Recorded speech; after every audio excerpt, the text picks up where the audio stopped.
প্রশ্ন যে তোমার ছেলেরা কি এখনো হাঁটে না, ওদের বয়স কত হলো? ওদের বয়স হচ্ছে 19 মাস।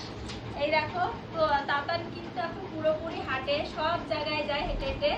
কিন্তু তোজো হাঁটা শিখছে, এই যে ও হাঁটতে চায়।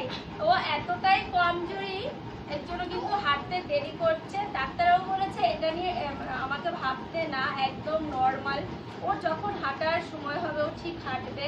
ও দেখো হাঁটার চেষ্টা করে, ওরও তো ইচ্ছা নাকি ও দাদা হাঁটছে। যেহেতু ওর ওয়েট 1.5 কিলো হয়েছিল, তার জন্য কিন্তু ওর সব কিছু আস্তে আস্তে হবে। ওই দেখো আমাদের অত কারো মানে টেনশন নেই যে আমার ছেলেরা হাঁটে না কেন বা বসে যায় কেন।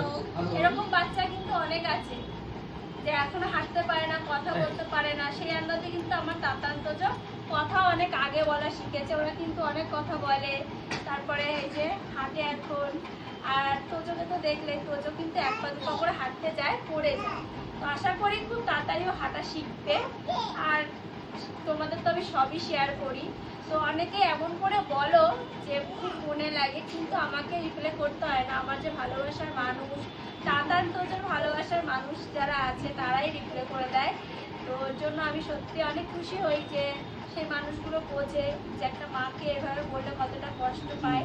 তো আমার কি হতো কষ্ট হয়, তার মধ্যে আমি এগুলো আবার ধরিও না, কারণ আমার ছেলে তো সুস্থ, ঠিকঠাক হাঁটাচলা করে, কথা বলে, এমনি সব অ্যাক্টিভিটি সব কিছু ওদের ঠিকঠাক আছে। তো ডাক্তার আমাকে একটা কথাই বলেছে, কারো কথায় কান দেবেন না, নিজের বাচ্চাদের নিজেদের দেখুন, আর ওদের ঠিক মতো টাইম হলেই মানে সব কিছু শিখে যাবে। এই যে ঘুরঘুর ঘুরঘুর করে বেড়ায়।